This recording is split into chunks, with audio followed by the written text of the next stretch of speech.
Hello and welcome to episode 20 of The Content Show. Who would have thought we'd make it?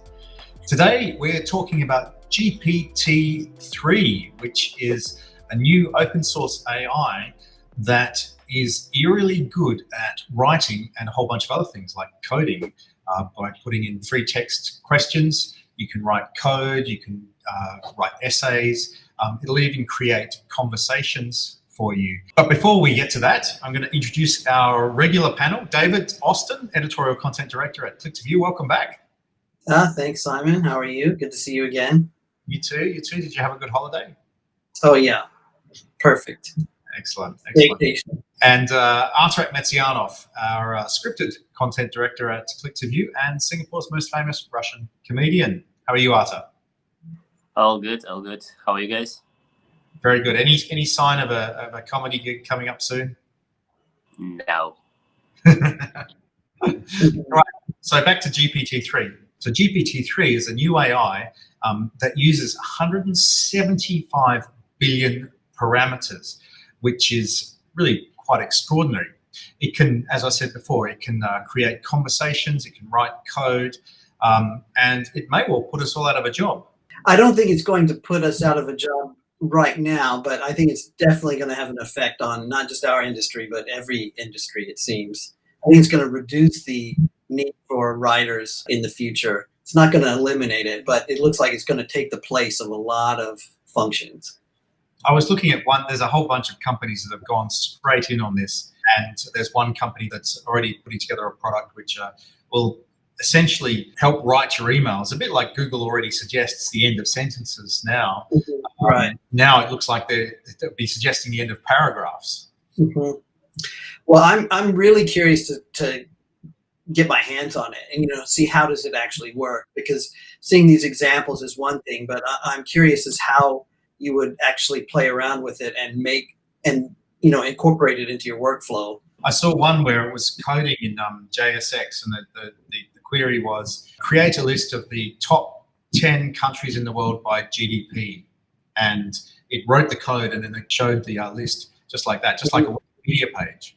Mm-hmm. As with all the usages of AI, there are always some big controversies potentially, but of course there are a lot of benefits. And I mean, this is just one of the specific examples of AI that uses more like kind of NLP basis, I guess, to function. And there are gazillions of applications. So all the big brands, all the big digital consultancies, everyone is talking about digital transformation, use of AI. Again, in most cases, it sounds like it's still relatively early stages, especially for more creative content creation type of stuff. That's probably the most complicated tasks for AI. But yes, of course, like in 5, 10, 15 years, probably we'll already see a lot of those applications and implications. And I guess it just, on one side, pushes humanity to raise our game, because then all the simple stuff will be automated eventually. And it's not only factories, but also the content and creatives will be affected. But I think on the other side, maybe it also gives us some sort of chance to reassess what are we doing on this planet, what are our goals, and where are humans actually bringing the value? Is it relationships? Is it something more strategic? So it's kind of interesting conversations. Yeah, I mean, I guess the interesting thing is it's accelerating in a Moore's law kind of way.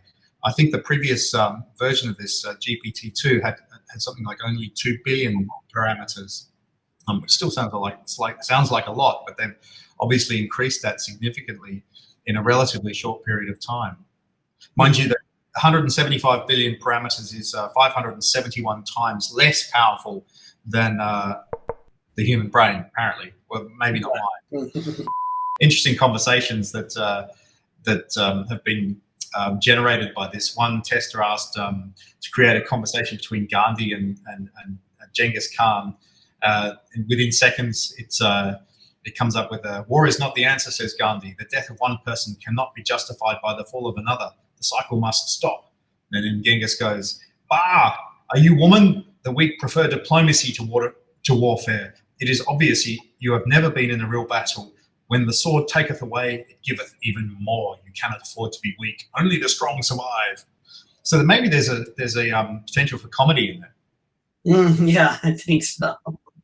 That's for sure. That's for sure. But maybe also like in a way, like maybe those writers, especially those who are writing a bit more simpler and tactical stuff, they will have to basically retrain as editors. So maybe more and more content writers will end up editing those first drafts generated by this AI. Maybe that will be the role, the evolving role of the content people. Yeah, I think I've said before, it seems like the evolving role of the journalist is more of a fact checker than a sourcer of content. Right. And I think one thing about this this software, it's not going to get things right a lot of times, but the thing is, it's tireless. You can reset it and have it try 1,000,000 times, and it'll never complain.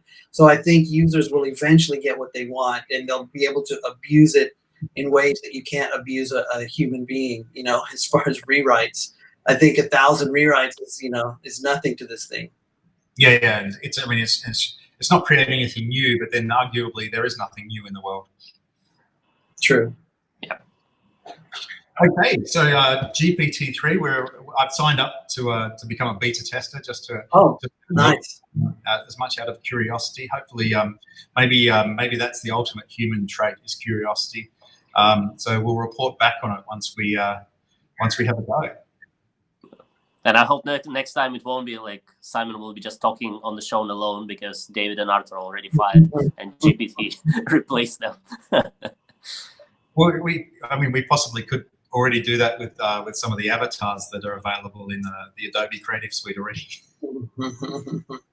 Just GPT-3, please create a show and write all the scripts and feed it in. Please. Okay, and with that, thank you very much. Thanks so much. And you've been watching episode 20 of the Content Show on GPT-3, the latest new OpenAI tool, which people are saying is going to change everything. Thanks for watching.